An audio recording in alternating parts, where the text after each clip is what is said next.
পাবলিশারের গোতা খেয়ে জীবন যখন ওষ্ঠাগত, তখন কলকাতা ছেড়ে পালানোর সিদ্ধান্ত নিলাম। উপন্যাস পুরো না করে আর আমি কলকাতা মুখ হচ্ছি না,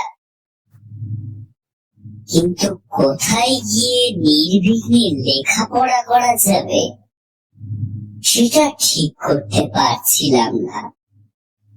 তখন হঠাৎ আমার কাছে একটা প্রস্তাব এলো।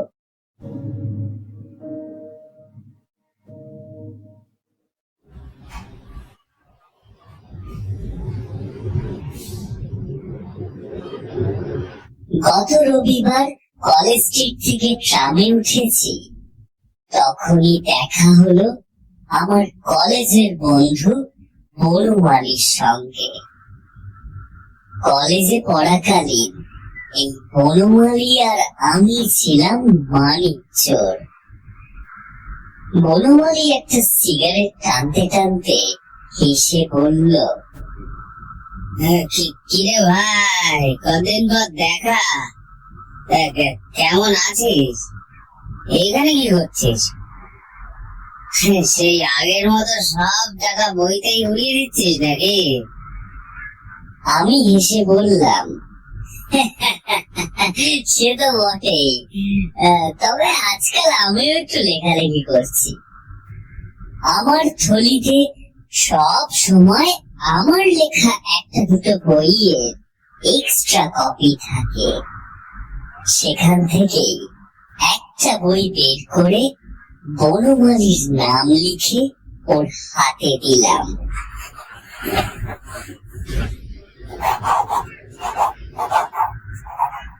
বনমালী বইটা হাতে নিয়ে বলল, বড় বাড়ির বিভীষিকা, খাসা নাম।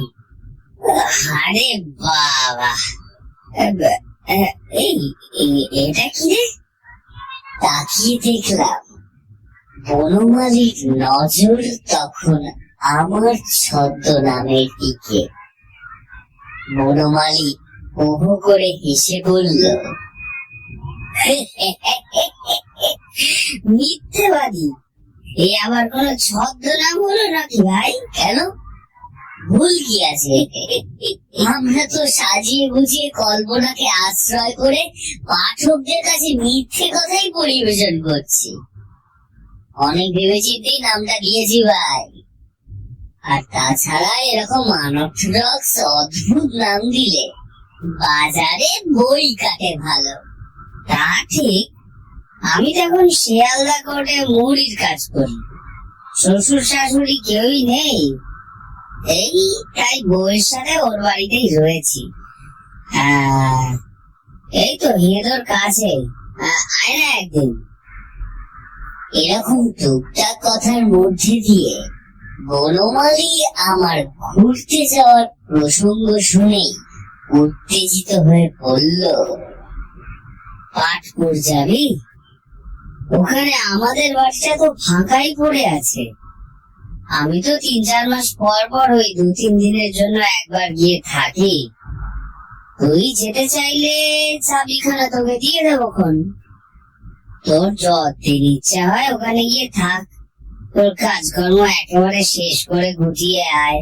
কিন্তু আরে আমি কথা দিচ্ছি, কেউ তোকে ওখানে বিরক্ত করতে আসবে না। আশেপাশে তেমন কোনো জনবসতিও নেই, ওই বড় বড় গাছপালার আড়ালে আবডালে একখানা দুখানা করে টালির বাড়ি টাড়ি। কেবল হ্যাঁ, আমাদের বাড়ির পাশেই একটা বাড়ি আছে, সেই বাড়িতে স্বামী স্ত্রী থাকে, তারাও নির্ঝঞ্ঝাট, ভালো মানুষ, কারোর সাথে বাজে থাকে না একদম। ভদ্রলোক খুব সম্ভবত ইন্ডিয়ান আর্মিতে কাজ করে, বুঝলি? যাক, মোটার উপর জায়গাটা তোর মন্দ লাগবে না, সে আমি হলফ করে বলতে পারি। বনমালীর প্রস্তাব শোনা মাত্রই আমি রাজি হয়ে গেলাম। বনমালীকে টাকার কথা বলতেই সে ক্ষেপে উঠে বলল, বড় রাইটার হয়ে এই খোলা হাটের মধ্যে আমার হাতে কি মার খেতে চাইছিস বলতো? বেশি কথা না বলে কাল আমার বাড়িতে আয়, খাওয়া দাওয়া কর, তোকে চাবিটা দিয়ে সবকিছু বুঝিয়ে দেব, কোনো অসুবিধা হবে না, দেখবি।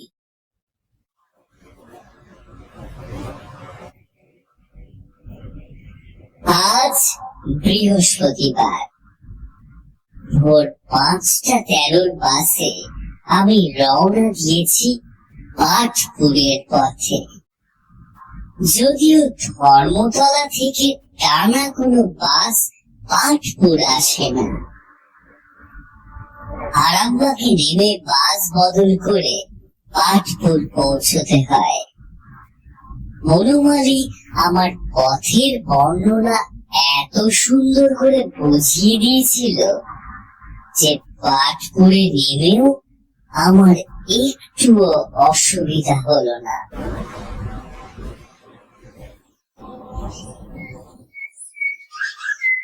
বাস স্ট্যান্ডে নেমে সামান্য কিছু বাজার দোকান ছেড়ে একটা সাইকেল রিক্সা নিয়ে পৌঁছলাম বনমালীর বাড়িতে। এই গলিটা খুব বেশি চওড়া নয়। গলির প্রান্তে পরপর রয়েছে দুটো একটু পুরনো দোতলা পাকা বাড়ি। একটা বাড়ির গেটে তালা ঝোলানো, সুতরাং আমারও বুঝতে অসুবিধা হলো না যে এটাই বনমালীর বাড়ি। চাবি ঘুরিয়ে তালা খুলে বাড়িতে প্রবেশ করলাম।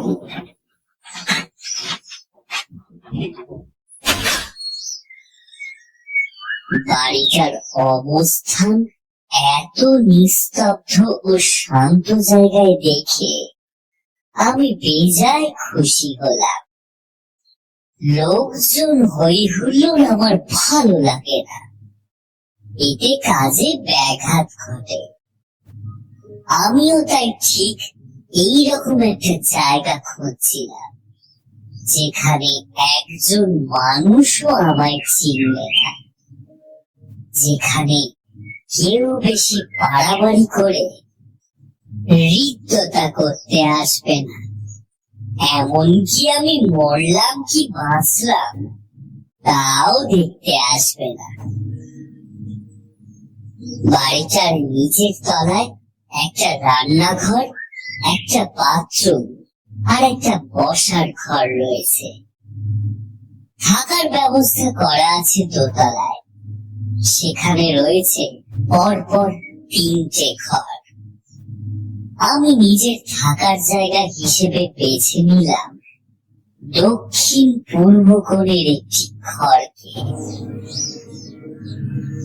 তুলনামূলক ঘরটি বাকি দুটো ঘরের থেকে আয়তনে ছোট, কিন্তু চারদিকে শ্যামলিমার সব থেকে অধিক সুন্দর দৃশ্য বোধহয় এই ঘর থেকে দেখা যায়। এই ঘরের দক্ষিণ দিকে ও পূর্ব দিকে রয়েছে বিশাল বড় জানালা। ভোরবেলায় সূর্যোদয়ের সঙ্গে পূবের জানালা দিয়ে দেখা যায় বিস্তীর্ণ প্রান্তর, পুকুর ও ধান ক্ষেত। অন্যদিকে দক্ষিণের জানালা দিয়ে বিকেলের পর থেকে ভেসে আসে ঠান্ডা বাতাস। বাঙালিরা যেখানেই থাক, পরিষ্কার বাথরুম আর দক্ষিণের জানালার লোভ তারা সামলাতে পারে না। তবে এই দক্ষিণ দিকের জানালা খুলতে একটাই সমস্যা রয়েছে। পাশের বাড়ির দোতলার জানালাটার অবস্থান আমার ঘরের জানালার একেবারে মুখোমুখি। দুটো জানালা খোলা থাকলে এ ঘর থেকে ও ঘরের ভেতরটা পরিষ্কার দেখা যায়। বনমালীর কাছে শুনেছিলাম এই বাড়িতে দুজন স্বামী স্ত্রী থাকেন। যদি তারা এই সামনের ঘরেই থাকেন, তাহলে যখন তখন জানালা খুলে দাঁড়ানোটা বোধহয় ঠিক হবে না। আমার আবার খিড়কির সামনে দাঁড়িয়ে সিগারেট খাওয়ার বদ অভ্যাস আছে। দেখা যাক কি করা যায়।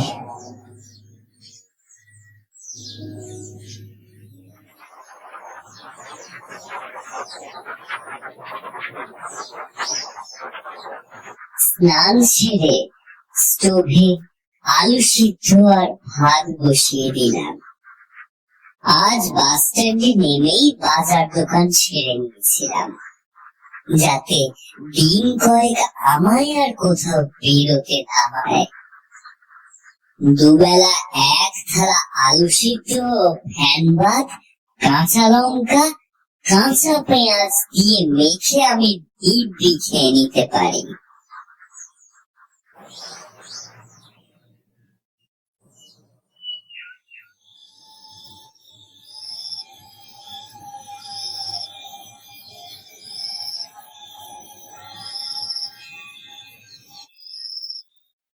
সন্ধ্যাবেলা আমি কাগজ কলম নিয়ে উপন্যাস লেখা শুরু করলাম। পাবলিশারের অনুরোধে এবারের উপন্যাস প্রেমের। গল্পের নাম দিয়েছি ধার করা ঠিকানা। একটা অধ্যায় শেষ করে হাত ঘড়িতে দেখলাম রাত 9টা বাজে। কাগজ কলম সরিয়ে রেখে খাওয়া দাওয়া সারলাম। শুতে যাওয়ার আগে দক্ষিণের জানালার কাছে এসে একটা সিগারেট ধরিয়ে লম্বা সুখটান দিতে লাগলাম দাঁড়িয়ে দাঁড়িয়ে।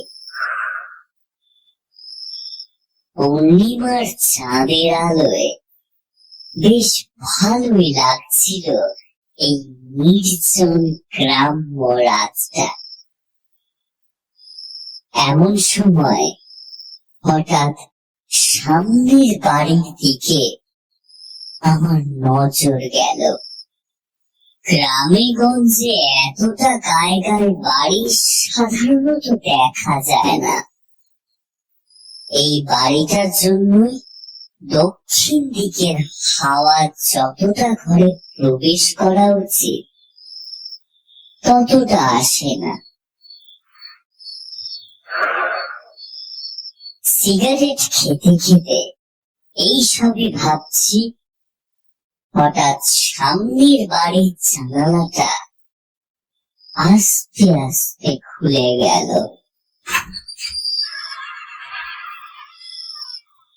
জানালার শিক ধরে দাঁড়ালো একজন মেয়ে। মেয়েটির সাজটা বড়ই অদ্ভুত। তার পরনে রয়েছে লাল বেনারসি শাড়ি, গা ভর্তি সোনার গয়না, আর মাথায় লেপে রয়েছে সিঁদুর। ভারী মিষ্টি মুখ মেয়েটার। বয়স 19-20 বেশি হবে না। তবে মেয়েটির দৃষ্টিটা কেমন যেন আনমোনা। আমার জানালার দিকে সামান্য দৃষ্টিপাত না করে সে তাকিয়ে আছে নিচের দিকে। আমিও একবার তার দৃষ্টি অনুসরণ করে নিচের দিকে তাকিয়ে দেখলাম। এটা হয়তো ওই বাড়ির পিছন দিক। মেয়েটি কি কারোর জন্য অপেক্ষা করছে? সিগারেটে আরো একটা মস্ত টান নিয়ে নিজের অলক্ষ্যে আবার মেয়েটির দিকে তাকালাম। এবারে সেই দিকে দেখে আমার গায়ে কাঁটা দিয়ে উঠল। মুখ থেকে খসে পড়ল সিগারেট। মেয়েটি এখন সোজাসুজি আমার দিকে তাকিয়ে রয়েছে। মুখে চোখে কেমন যেন কঠিন ভাব তার। ঠোঁটের কোণে দেখলাম একটা পাকা হাসি। হঠাৎ সে জানালাটা তড়াম করে আমার মুখের উপর বন্ধ করে দিল।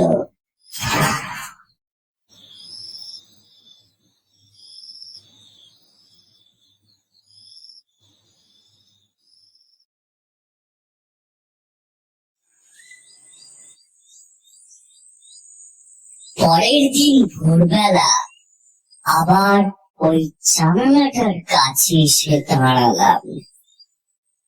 চোখ গেল সামনের বাড়িটার দিকে।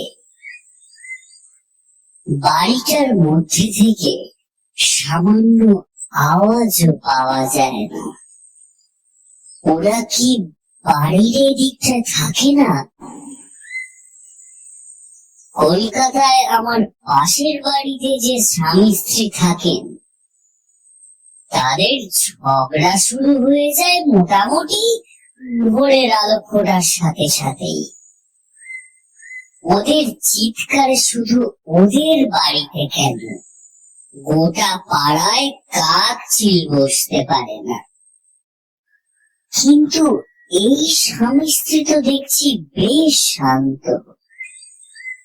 কিন্তু গতকাল রাতে ওরকম অদ্ভুত সাজে মেয়েটি জানালার সামনে দাঁড়িয়েছিল কেন?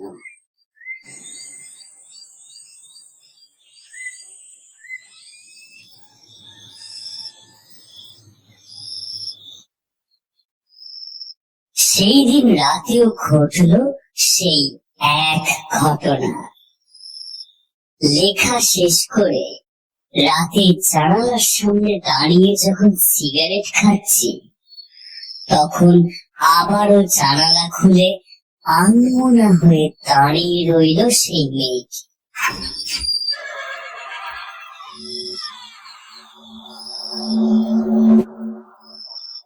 সেরকমই বিয়ের কনের মতো সাজ, যেন নীরে ধারা সে কারোর জন্য অপেক্ষা করে চলেছে।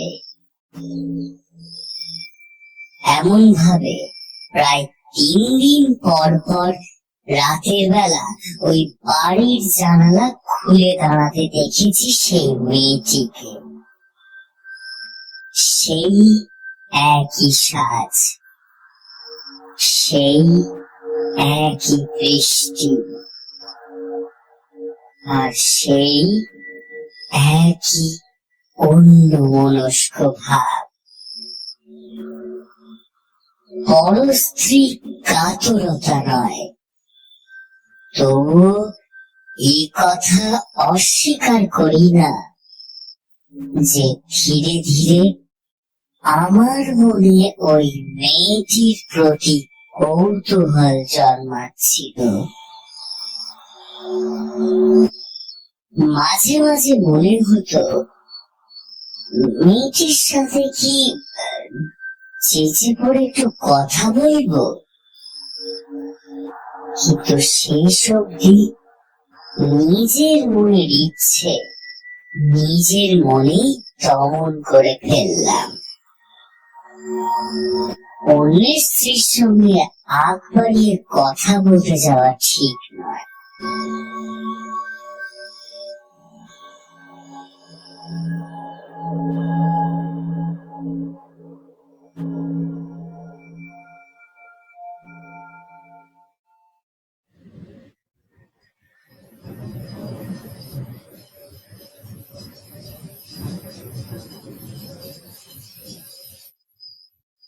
একদিন জানালার সামনে একটা চেয়ার নিয়ে বসে একটা বই পড়ছিলাম। কখন যে চোখটা লেগে গেছে বুঝতেও পারিনি। হঠাৎ করে একটা শব্দে আমার ঘুম ভাঙলো। ধর্মর করে উঠে বসে দেখলাম সামনের বাড়ির জানালা খুলে মিঠি দাঁড়িয়ে রয়েছে। হয়তো তার জানালা খোলার শব্দেই আমার ঘুম ভেঙেছে। আজ আর কৌতূহল দমন করতে পারলাম না। গলাটা উঁচু করে আমি প্রশ্ন করলাম, নমস্কার, আমার নাম ধ্রুবজ্যোতি সান্যাল। কিছুদিনের জন্য এখানে ঘুরতে এসেছি। বলছি, রোজ আপনাকে এখানে দাঁড়িয়ে থাকতে দেখি, আজ ভাবলাম একটু কথা বলি। আপনি ছাড়া তো আর কোনো প্রতিবেশী নেই। মেয়েটি আমার কথা শুনে তীক্ষ্ণ দৃষ্টিতে আমার দিকে তাকালো।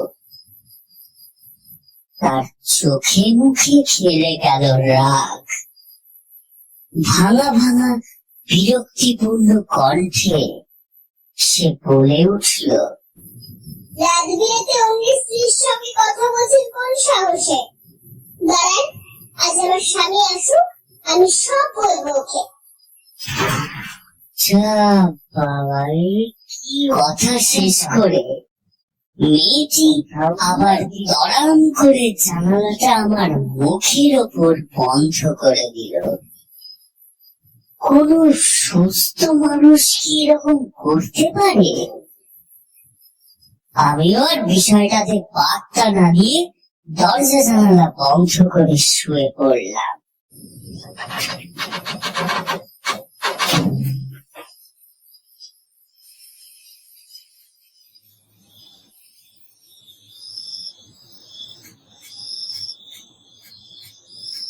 রাত তখন কটা হবে জানি না। হঠাৎ কিছুতে অস্বস্তি অনুভব করে আমি চোখ মেলে তাকিয়ে চমকে উঠলাম।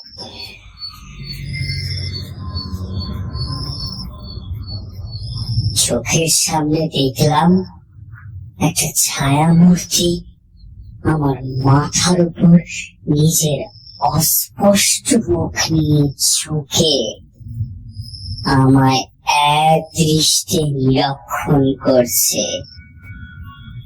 এই গোটা বাড়িতে আমি ছাড়া আর একজন প্রাণীও থাকে না। তাহলে রাতের বেলা আমার বন্ধ করে কে আসবে? কিভাবে আসবে? ছায়াটাকে চেয়েও স্পষ্ট ভাবে দেখতে পেলাম না, কিন্তু 100% তার উপস্থিতি আমি অনুভব করতে পারছি। প্রায় 2-3 মিনিট নিজের হাত পা নাড়াতে পারলাম না। সেই অবস্থায় শুয়ে রইলাম। তারপর নিজে থেকেই সেই ছায়া মূর্তি আমার মুখের ওপর থেকে সরে গেল। আমার মাথার কাছে দক্ষিণের জানালাটা খোলার শব্দ পেলাম।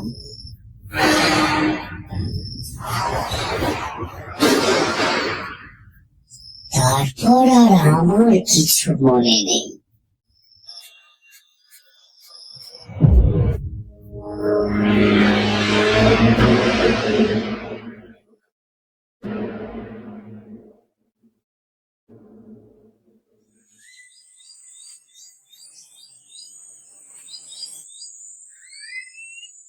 পরের দিন সকালে ব্যাপারটাকে নিছক স্বপ্ন বলে মনে হলো। সকালে উঠে আমি নিজে হাতে ঘরের দরজা জানালা খুললাম। সুতরাং গতকাল রাতে কারোর পক্ষেই আমার এই ঘরে প্রবেশ করা সম্ভব নয়। সকাল থেকে সেদিন লেখার কাজে প্রচন্ড ব্যস্ত ছিলাম। গল্পটি আস্তে আস্তে ক্লাইম্যাক্সে চলে এসেছে। টানা লিখলে আর কয়েকদিনের মধ্যেই লেখা শেষ হয়ে যাবে।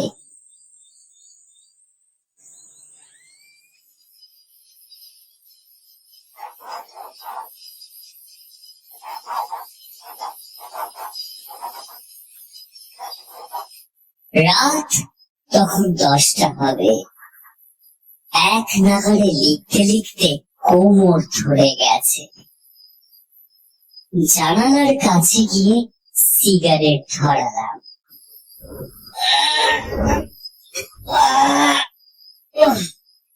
ঠিক ব্যথা হচ্ছে।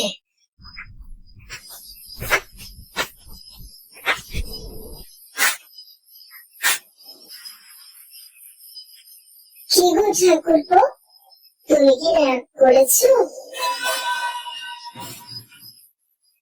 চমকে উঠে তাকালাম সামনের বাড়ির জানালার দিকে। সে মেয়েটি আজ হাসি হাসি মুখে দাঁড়িয়ে রয়েছে। আজ তার গলার স্বর এবং ভাব ভঙ্গিমা যথেষ্টই স্বাভাবিক। মেয়েটি আবার বলল, গতকাল তোমার সাথে কি খারাপ ব্যবহারটাই না করলাম, পরে জানতে পারলাম তুমি মানুষটা খারাপ নয়। হ্যাঁ, সেটা কে বললো আপনাকে? দেখার চোখ থাকলে কাউকে বলে দিতে হয় না।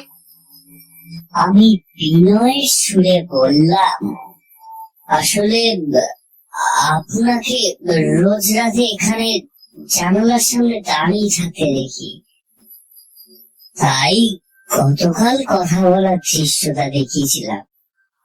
কিছু মনে করবেন না। না না, মনে করার কিচ্ছু নেই। তুমি যে ভদ্রলোক সে বিষয়ে আমার কোনো সন্দেহ নেই।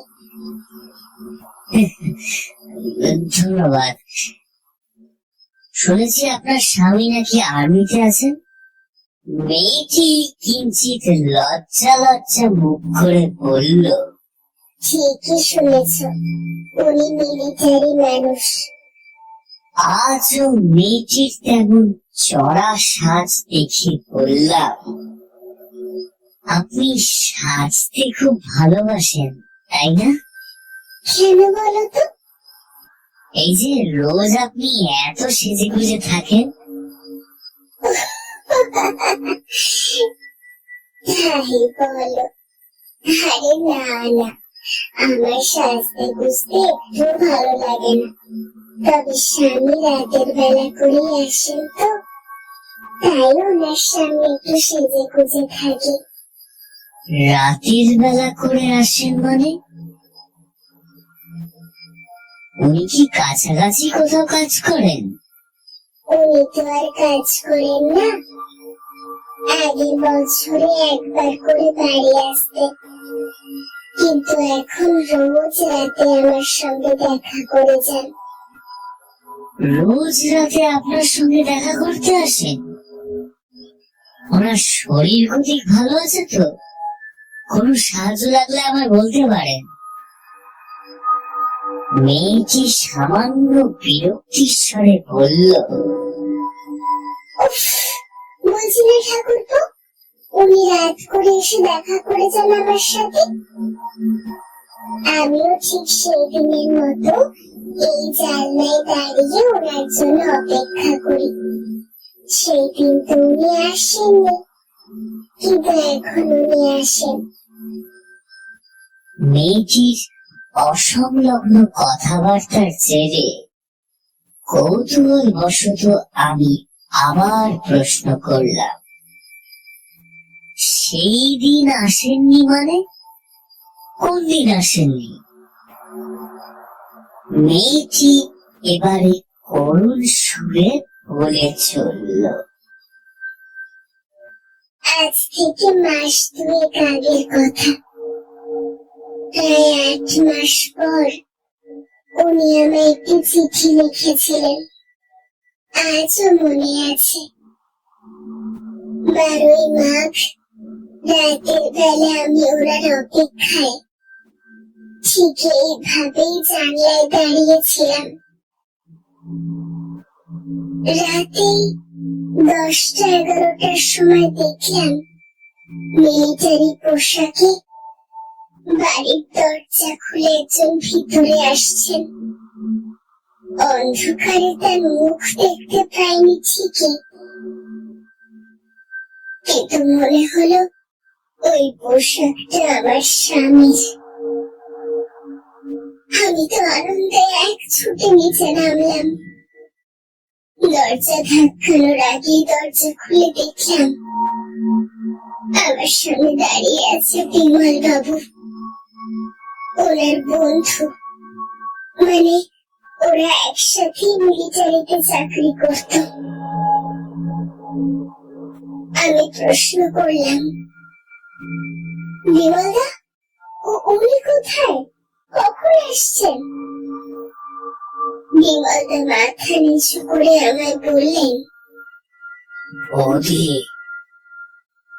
দাদার বেঁচে নেই।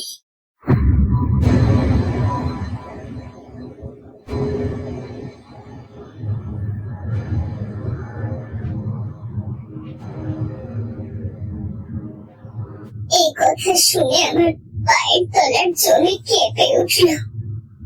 মুখের মধ্যে যেন কেউ একটা তীর বিধিয়ে দিল। আমি সঙ্গে সঙ্গে জ্ঞান হারালাম। জ্ঞান যখন ফিরল তখন রাত আরো গভীর। এই ঘরেই জানলার সামনে দাঁড়িয়েছিলাম। দুঃখে আমার বুকটা ফেটে যাচ্ছিল। এমন সময় আমার স্বামী এই ঘরে এলেন। তাকে সামনে দেখে আমি তো আনন্দে পাগল হয়ে গেলাম। বুঝতে পারলাম ঈশ্বর তার দেহকে আমার থেকে কেড়ে নিলেও তার আত্মাকে আমার থেকে দূর করতে পারেনি। সেদিন থেকে আজও রোজ রাতে উনি এই ঘরে আসেন। আমায় জানলা খুলে দাঁড়াতে দেখলে ভারী বকা দেন। তাই উনি আসার আগে আমি জানলাটা খুলে একটু দাঁড়াই।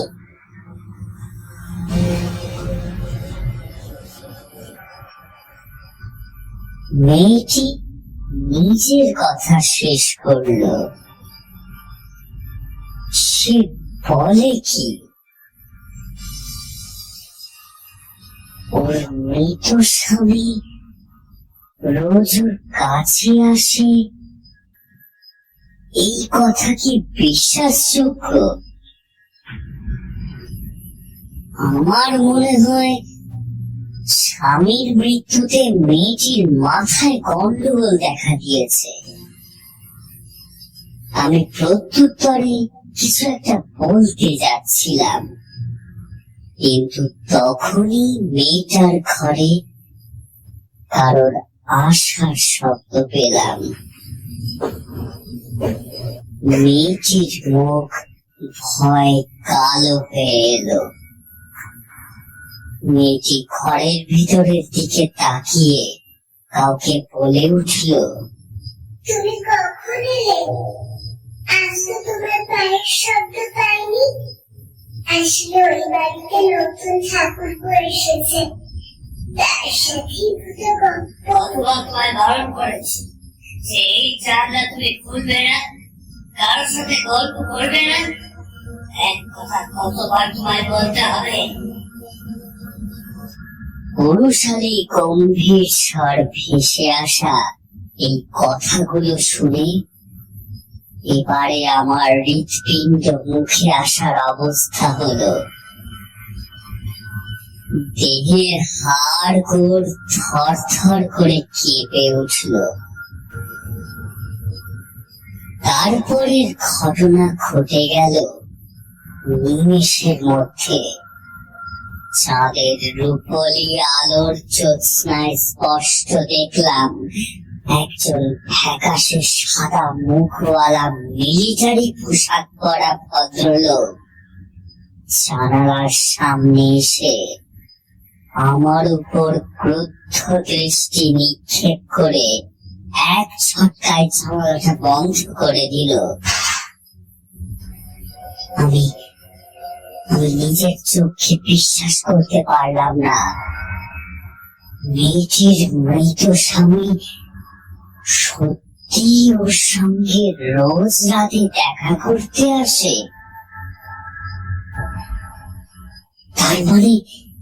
তার মানে কি গতকাল রাতে ওটা আমার স্বপ্ন ছিল না?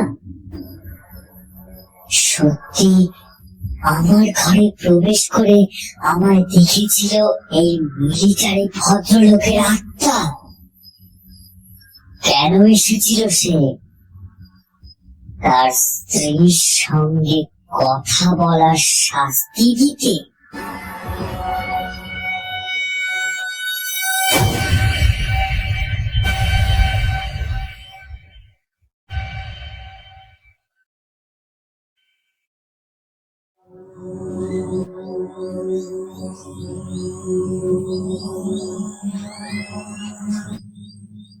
আজ আমি কলকাতায় ফিরে যাচ্ছি। পাটপুরের এই বাড়িতে আর আমার পক্ষে থাকা সম্ভব নয়। তবে একটা বিষয় আমার বিষ দাঁতের মতো দংশন করে চলেছে। মেয়েটির বয়স অল্প, ওর ভবিষ্যৎ এতটা অনিশ্চিত হয়ে কেনই বা থাকবে? আজ হয়তো মেয়েটি নিজের স্বামীর প্রতি ভালোবাসায় অন্ধ হয়ে গিয়েছে, তাই কিছু বুঝতে পারছে না। কিন্তু আগামী দিনেও কি ও এসব সহ্য করতে পারবে? এইভাবে বাস্তবটাকে অস্বীকার করে কতদিন একটা মানুষ বেঁচে থাকতে পারে? মেয়েটাকে যদি একবার বোঝানো যেত যে এই ঘটনাটা কতটা অস্বাভাবিক, একবার কি চেষ্টা করা যায় না? মেয়েটি তো নিজের মুখেই বলেছিল যে ওর স্বামী কেবল রাতের বেলা ওর সঙ্গে দেখা করতে আসে। তাহলে এখন তার বাড়ি গিয়ে কি একবার ওর সঙ্গে কথা বলে দেখব?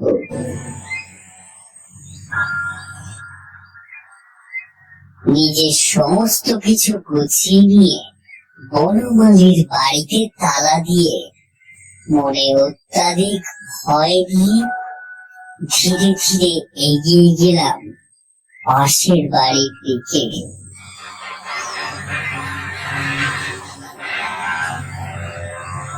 গেট খুলে আমি ভেতরে ঢুকে বাগান পেরিয়ে সামনের দরজার দিকে গেলাম।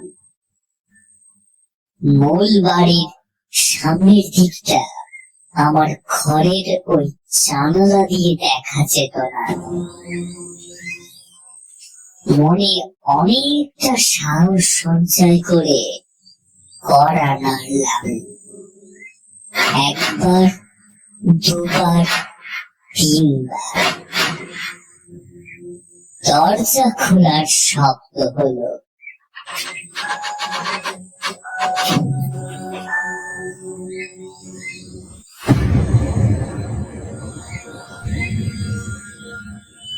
আমার বুকটা ধুক ধুক করছে। মনে হচ্ছে দরজা খোলার আগেই ছুটে পালিয়ে যাই, কিন্তু ততক্ষণে দরজাটা খুলে গেল এবং বাড়ির মধ্যে থেকে বেরিয়ে এলো সেই ভদ্রলোক যাকে কাল রাতে ফ্যাকাশে মুখে মিলিটারি পোশাকে দেখেছিলাম, যে মাস দুয়েক আগে মৃত্যুবরণ করেছে। ওনাকে দেখা মাত্রই আমার চোখের সামনেটা অন্ধকার হয়ে এলো।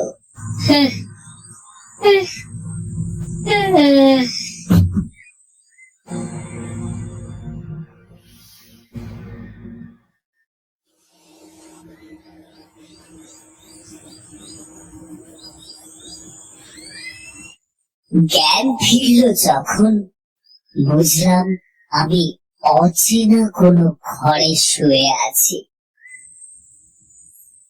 আমি তাড়াতাড়ি উঠে বসতে গেলাম, কিন্তু পারলাম না। আমার কাঁধে কারো শক্ত হাত অনুভব করলাম।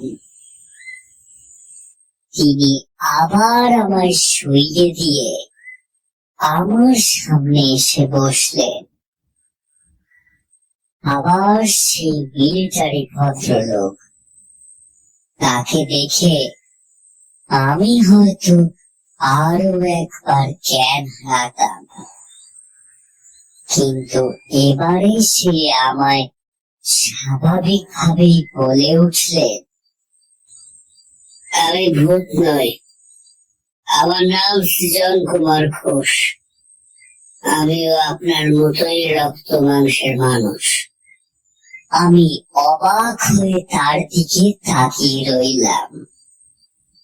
সত্যি বলতে তাকে আজ অস্বাভাবিক বলে মনে হচ্ছে না।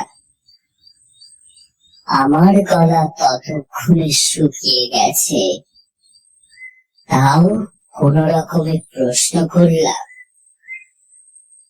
এসব কি হচ্ছে? আমি যে কিছুই বুঝতে পারছি না। বছর খানেক আগে আমার পোস্টিং হয় কাশ্মীরে। প্রায় 8 মাস আমি তখন ছুটি পাইনি। 8 মাস পর ছুটি পেয়ে আমার স্ত্রী ভাস্বতীকে আসার দিনক্ষণ জানিয়ে একটা চিঠি লিখলাম। এই এলাকারই একটা ছেলে বিমল আমার সঙ্গে কাজ করত। আমরা একসাথেই গ্রামে ফিরলাম। হঠাৎ করে আমার মাথায় একটা বদমাইশি বুদ্ধি খেলে গেল। বিমলকে বললাম, বিমল, ভাবছি তোর বউঠানের সঙ্গে একটু মজা করলে কেমন হয়। ভাস্বতী জানে আমি বাড়ির পিছন দিক দিয়ে সবসময় বাড়িতে ঢুকি। তুই এক কাজ কর, তুই আবার বাড়ির পিছন দিক দিয়ে বাড়িতে ঢুকবি। আমি নিশ্চিত ভাস্বতী জানলা দিয়ে ওই পোশাক দেখে দৌড়ে এসে দরজা খুলবে। তুই ভাস্বতীকে বলবি যে আমি একটা এনকাউন্টারে মারা গেছি, আর তুই সেই খবরটা দিতে এখানে এসেছিস। আমি ততক্ষণে সামনের দরজা দিয়ে বাড়িতে ঢুকে যাব।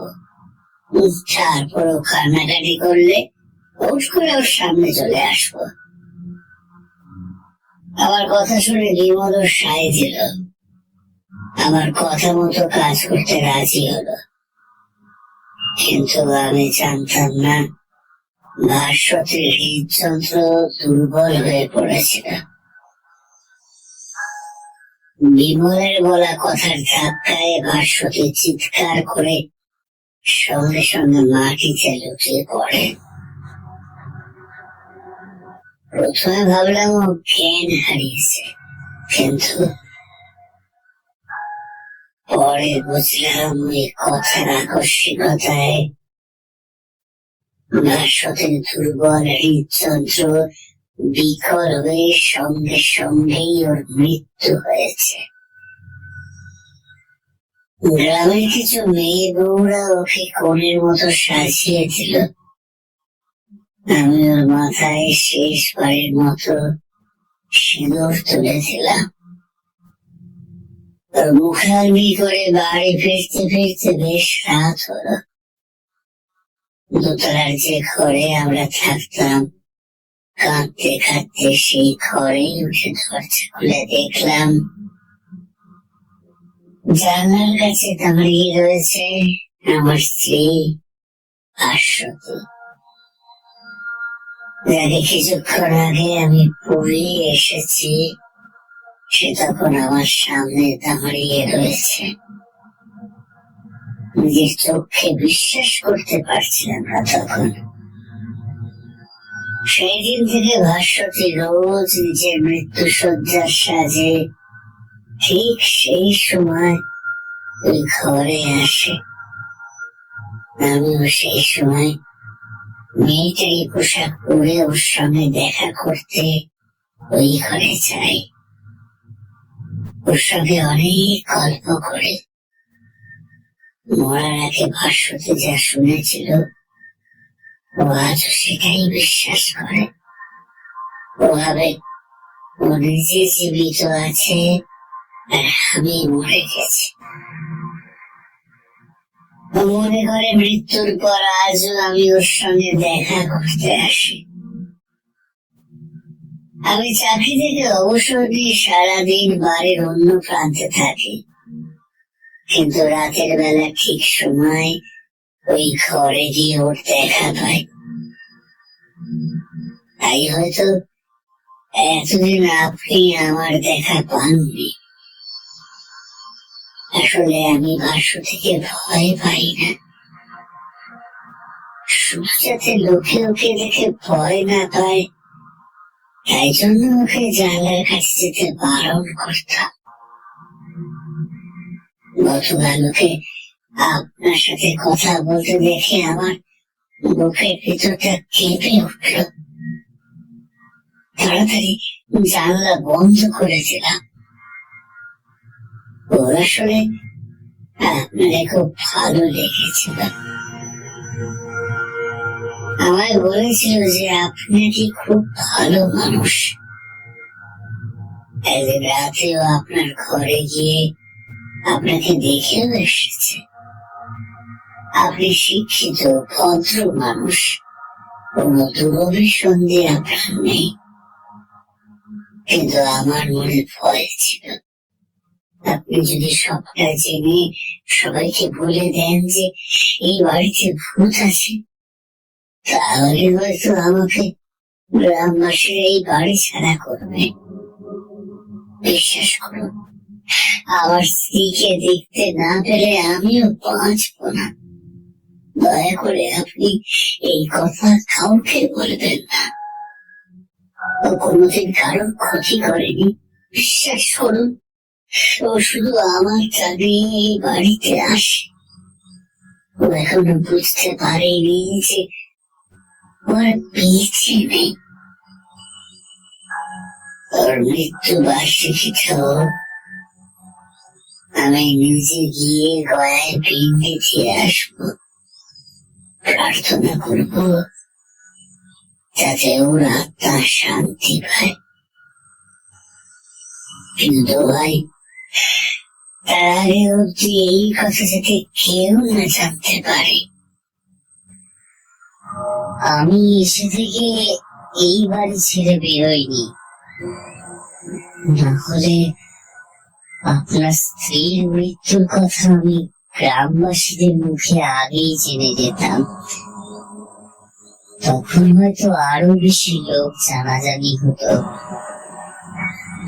কিন্তু আপনার মুখে এই ঘটনা শোনার পর আমি আপনাকে কথা দিচ্ছি, এই আমি কোনোদিনও কাউকে কিছু জানাবো না।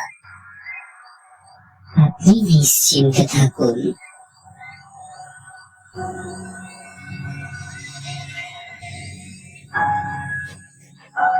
বিকেলের বাস ধরে আমি ফিরে এলাম কলকাতায়। বনমালীকে চাবি দিয়ে জানালাম বাড়িটা সত্যি আমার খুব ভালো লেগেছে। আপনারা হয়তো বিশ্বাস করবেন না, তবে আমি যতই মিথ্যে কথা গুছিয়ে লিখে আপনাদের সামনে পরিবেশনা করি না কেন,